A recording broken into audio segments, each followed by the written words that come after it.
In the Invincible comics, there are over a dozen characters who can take down a Viltrumite, and today we're ranking the top 8.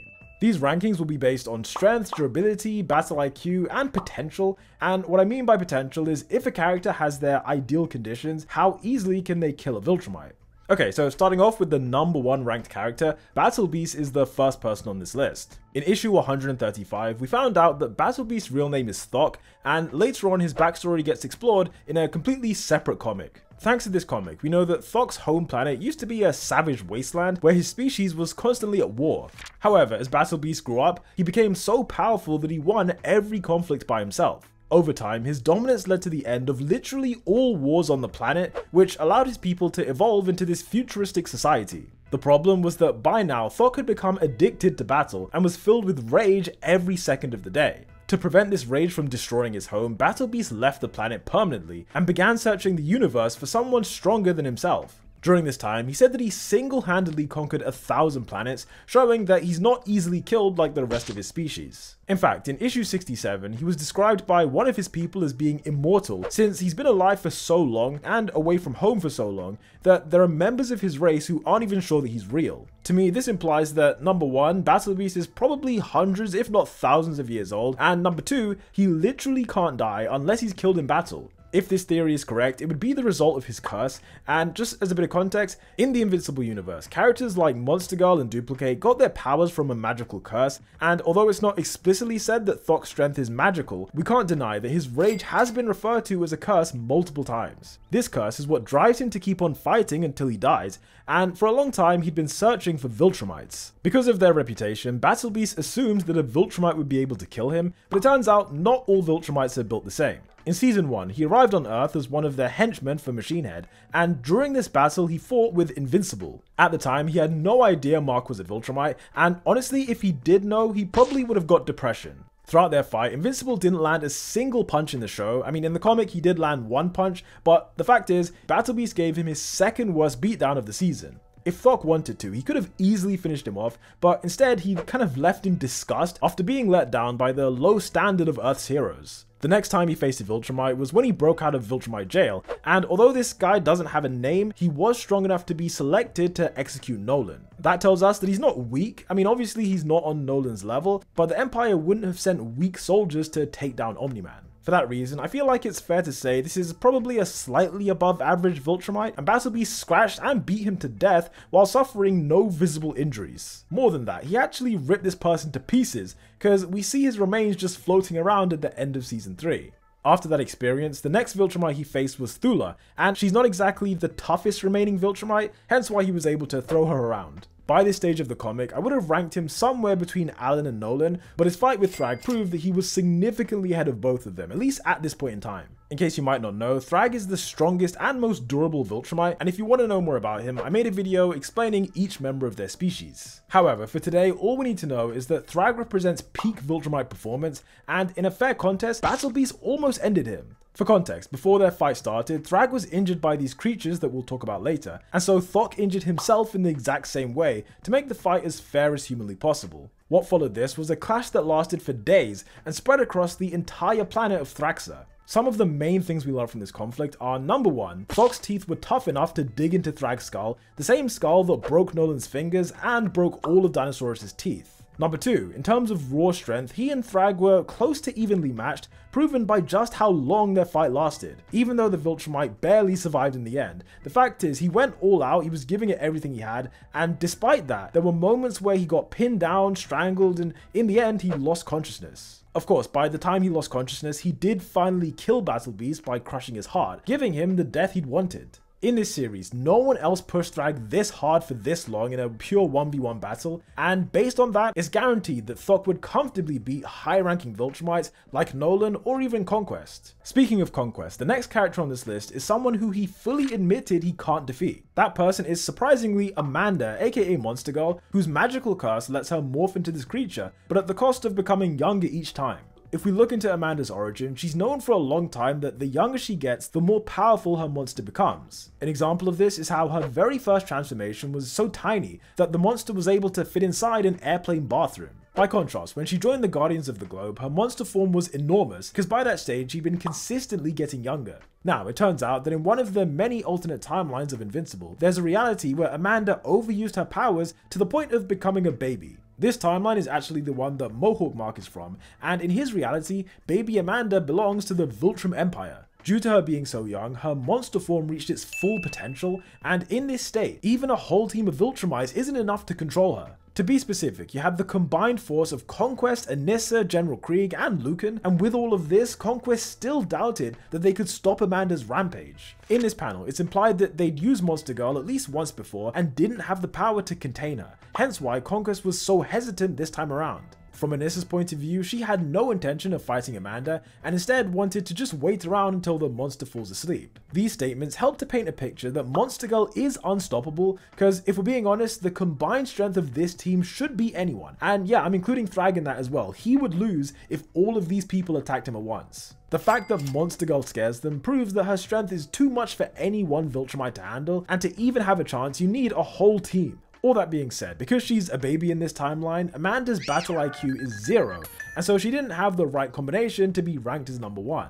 Moving on to third place, we have Alan the Alien, who was genetically modified from birth to be the strongest member of his species. For context, Alan's people are the Unopans, and before he was born, their planet was conquered by the Viltrum Empire. Decades later, the Unopans then tried to fight back, but after being defeated again, they abandoned their home planet. Following this, Marvin, the leader of the Unopans, opened up various breeding camps where they tried to create a child who was stronger than a Viltrumite. For a super long time, all of these experiments failed, but in recent decades, Alan was finally born. From a young age, Alan was trained in combat with support from the Coalition of Planets, and when the time came to face a Viltrumite, Alan got destroyed easily. Having said that, something no one else knew, except for maybe Thetis, is that Alan can only reach his full potential by surviving brutal near-death experiences. On screen this happened twice, first when he's torn apart by a gang of Viltrumites, and then when he's blown up in an assassination attempt. After the first time, his body rebuilt itself to the point where he was now stronger than almost every living Viltrumite. In fact, from this moment, he rarely had to use his full power against them, because during his fight with Anissa and with the Executioner, it was more beneficial to pretend like he was still weak. Alan holding back was a common theme throughout the series, because he also held back with his fight against Dinosaurus, he held back against these assassins who tried to kill him, and, at the beginning of his fight with Nolan, he held back then as well. In issue 86, the two of them got into a heated argument about Alan's plans to unleash the Scourge virus on Earth. At the start of their fight, Alan held back as usual and allowed Omni-Man to think that they were equals. However, when the battle moved into space, Alan showed off the massive difference in power. For me, this was kind of like seeing your dad getting beaten up. Like, Nolan should not be losing like this, especially to someone who, until very recently, wasn't even that strong. But regardless, this is what happened, and Alan destroyed him without even really trying. At this point in the series, out of all the living Viltrumites, Nolan was the second strongest, with over 2,000 years worth of experience. Yet despite that, he was absolutely helpless. In this form, Alan's durability was also insane, because during his time in prison, the guards tried to crush him, burn him, and shoot him with a giant laser, and each time he survived without a scratch. Like I said though, he was still blown up in an assassination attempt, and following that, his body developed these scales. I guess we can assume these scales made him more durable, and it's likely his strength increased, although I'm not going to say it increased as much as the first time, because if it did, then he'd genuinely be stronger than Thrag, and I don't think anyone would argue that's the case. Ultimately though, this is a matchup that just never happened, even though there were multiple chances, and I don't know if Alan was afraid of Thrag or if he just didn't want to risk himself because he was the leader of the coalition, but either way, Alan ducked Thrag as many times as he could. Hundreds of years later, he also lost to Mark, and by this point it seemed like he'd evolved at least one more time. For all these reasons, it's fair to say that Alan could defeat almost any Viltrumite in history, but when it comes to the best of the best, he's just not quite at that level. Anyhow, so far we've talked about characters that don't represent the rest of their species. For example, the average Unopan is nothing like Alan, just like the average human is nothing like Monster Girl. When it comes to Ragnarrs though, the average Ragnar can easily kill the average Viltrumite, and throughout the story, they cause major problems for Thrag, Anissa, and many of the toughest characters. Due to the intense gravity of their home planet, Ragnarrs had to evolve strength that allowed them to move and even jump around in this environment. According to Nolan, this strength made them indestructible, but that didn't stop the Viltrumites from sending multiple teams to destroy them. Thanks to this panel, we know that Conquest was on one of those teams, and it was the Ragnarrs who blinded him in one eye and tore off his right forearm. In Conquest's defense, this incident happened shortly after he survived the Scourge virus, and it was the after effects of the disease that meant he was weaker than normal. Besides him, the other Viltrumites also failed to wipe out the Ragnar, and so Nolan came up with an alternate solution. Rather than facing the Ragnar in combat, the Viltrumites created a giant solar disk, and the whole point of this thing was to block sunlight from reaching the planet. This began a global ice age, and the creatures had been frozen in place ever since. As the comic progressed, two groups then used the Ragnar as weapons, the first being the Coalition of Planets, and the second being Thrag after he was banished from the Viltrum Empire. These battles showed us what the Ragnar were really capable of, and one thing they did almost every time was to bite the heads off of Viltrumites. There were at least 4 times this happened, possibly more, and on the first occasion, Thrag told his army not to fight because otherwise they'd just die. Another thing Ragnar are good at is using their claws to pierce through even the toughest Viltrumites, which is how they killed Anissa. It's worth remembering that Viltrumite skin is famously hard to break through, hence why the Sequids don't work on them, among other things. For Ragnarrs though, in issue 115, one of them ripped into Thrag's stomach, causing his intestines to start spilling out. On top of that, they also drew blood from him by scratching him in the face, and for comparison, when Dinosaurus tried this, he broke all of his nails. For me, the only real weakness of a Ragnar is their lack of intelligence, because as wild animals, they act purely based on instinct. If it wasn't for that, if they even had like human level intelligence, then they could have been genuine rivals to the Viltrumites, in a similar way to the Coalition of Planets. Anyhow, the 4th character on this list is Space Racer, who under the right circumstances can kill every other person in this video. Space Racer's gun, described by Nolan as the Infinity Ray, is a weapon that fires through any matter in the universe, and according to the legends, once he fires it, the blast never actually ends, it just keeps traveling through the universe forever. Although the origin of the gun is unknown, what we do know is that it can only be fired by Space Racer himself. When the Infinity Ray gets touched by anyone else besides him, then it magically flies towards its true owner, sort of like Thor's hammer. During the Viltrumite War, he used this gun to kill at least 3 Viltrumites, but by far its most impressive use was when he shot through the planet Viltrum. This shot completely destabilized the planet's core, giving Nolan and Mark the chance to fly in and blow it up. In Season 2, we also see him firing the gun on a group of space sharks, and for some context, space sharks are one of the few creatures that can physically harm a Viltrumite.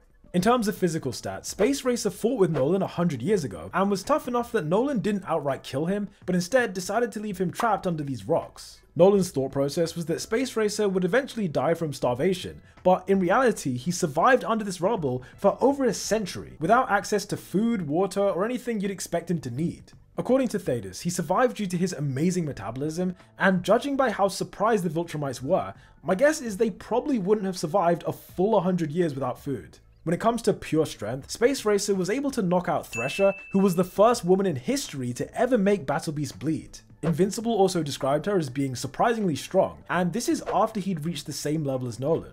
Based on that, Space Racer is one of the physically strongest characters even without the Infinity Ray, but having it also doesn't hurt his ranking. Moving on to 6th place, we have Zach Thompson, aka Tech Jacket. If you've seen my video about the Invincible variants, then you already know who this is, but for those who haven't seen it, a Tech Jacket is a high-tech suit made by an alien race called the Geldarians. In history, no one outside their species had ever been given one of these jackets, but after a Geldarian ship crashed to Earth, Zach was given one to save him from an explosion. The most important thing to understand is that the main function of a tech jacket is to multiply the strength of its users, so the stronger you are, the stronger your jacket becomes. In general, humans have a lot more physical strength than Geldarians, so when Zach got his jacket, he instantly became the strongest user in history. More than that, his jacket was specifically designed for warriors, meaning it has combat skills built in and will adapt to the situation based on what he needs. In Season 3 of Invincible, Tech Jacket clashed against Mustache Mark in a battle that lasted over 30 hours. To be specific, they start fighting immediately at the beginning of the Invincible War, and the fight doesn't finish until the end of day 2. After all that time, Tech Jacket straight up kills him, and what's crazy is that Mustache Mark was clearly raised as a Viltrumite. You'd think that'd give him a certain level of experience or even just better training than the main Invincible, but the way he got destroyed, including all of his fingers getting broken, there's just no way. Now, as some of you probably know, in the comics, Tech Jacket had a much different experience during the Invincible War, as he was tag teamed by 2 Mark variants at the same time. In this situation, he wasn't able to casually fly away. In fact, he ended up nearly dying when he poured all of the jacket's energy into the battery. This caused the battery to overheat and explode, vaporizing both of the Invincibles. Even if these two are weaker than the main Mark, this is still an insane thing to do, because Viltrumites survive explosions all the time, even ones that can destroy entire cities. Later on, in issue 71, Zack is invited by Alan to take part in the Viltrumite War. Over those 10 months, he makes a Viltrumite bleed in combat, he shoots down a Ragnar with lasers, fights in multiple off-screen battles, and then comes face to face with every remaining Viltrumite. During this final conflict, Zack said he took down multiple Viltrumites at once, with projectiles that he'd laced with poison. Again, this displays the flexibility of the tech jacket. Like, it's not just lasers, it's not just brute force, there are a lot of different things that you can do to make this suit effective. However, as he was poisoning Viltrumites, he nearly got strangled to death, but was saved when Alan beheaded the guy that was trying to strangle him. Interestingly, centuries later, when Alan's army goes to war with Mark, we can see Tech Jacket fighting for Alan's side, as he seemingly one-shots one of the Viltrumites as the laser goes in and just comes out the back of him. Now, to me, there are two possibilities about who this really is. Possibility one is that this isn't Zack and is instead one of his descendants who've received the jacket. Realistically, that would explain a lot, because although the tech jackets do have life support, keeping one human alive for this long is a massive stretch. That said, we can't completely say that it's impossible, because as the first human to ever use a tech jacket, it's not like there's any precedence for what can and can't happen. If we believe that this is Zack and that he's stayed alive for this long, then he's defeated more than his fair share of Viltrumites, and although they might not be the top tier Viltrumites, it still deserves a ton of respect. Up next we have Hail Mary, who's the kaiju that fought against Omni-Man twice. Their first fight happened completely off screen, and Donald said that it was the most he'd seen Nolan struggle in the 20 years that he's been on Earth. Cecil being Cecil, he decided to bring Hail Mary to the GDA, where they kept her frozen for emergency situations. When Omni-Man then tried to take over the planet, Hail Mary reached 120% of her potential, having been modified by scientists from the GDA. These scientists made it so she doesn't feel pain, and increased her strength with performance-enhancing drugs. Technically this is cheating, but I'm going to allow it, because in this state, her tentacles overpowered Omni-Man. In fact, before Mark showed up, it looked like he was going to get eaten. Although, to be fair to Nolan, Hail Mary's bite force isn't the same as a Ragnar, since she seemed to struggle chewing Mark in half. At the time, Invincible was not even half as strong as his dad, and despite having the chance to eat him, she just couldn't do it quickly. This shows it's not easy for her to pierce Viltrumite's skin, but that being said, maybe if she'd swallowed Nolan, her stomach acid might have been enough to dissolve him. That is just a theory though, because I guess it's also possible that someone like Nolan could survive and then just break out of her stomach. Whatever the truth may be, we have to acknowledge that most Viltrumites aren't this level, and if he was struggling this badly, then a typical Viltrumite is losing every single time.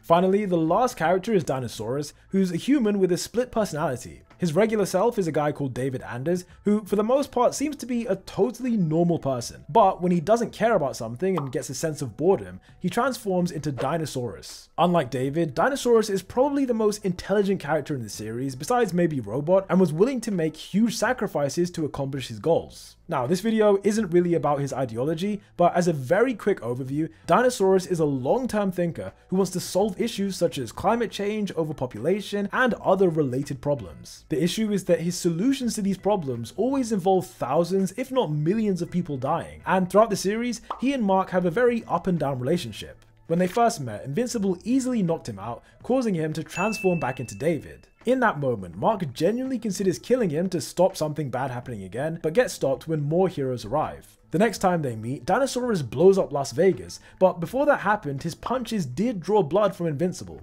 By this stage, Mark had already fought in the Viltrumite War, and wasn't that far away from Omni-Man's level. Having said that, probably his greatest moment came in issue 87, when he killed Omnipotus in one bite. For context, Omnipotus is a being from another dimension who gets stronger by draining energy from whatever universe he's in. His original dimension is one that he destroyed single-handedly, and in season 2, the Guardians nearly died fighting him in his weakened form. When he returned in issue 87, he was more powerful than the first time, and took down Monster Girl, Robot, and a dozen other heroes. When Dinosaurus showed up though, he one-shotted this universe-ending threat by just chomping through his skull. Of course, based on his defeat to Thrag, we know that his power isn't close to what a Ragnar can do, but if we factor in how he dominated Mark in their final fight, and how easily he crushed an organic copy of Invincible, Dinosaurus 100% deserves a place on this list. Before we end the video, I want to give a special mention to this commenter for giving me the inspo for this idea, and if you have an idea yourself that you think I should do, let me know in the comments down below. As always, thank you for watching, and I'm not even going to ask for subscriptions because now that we hit 500k, I honestly don't need another subscriber again. 500k is more than I ever thought I would get. So yeah, just like the video and do what you want to do. Until the next one, peace out.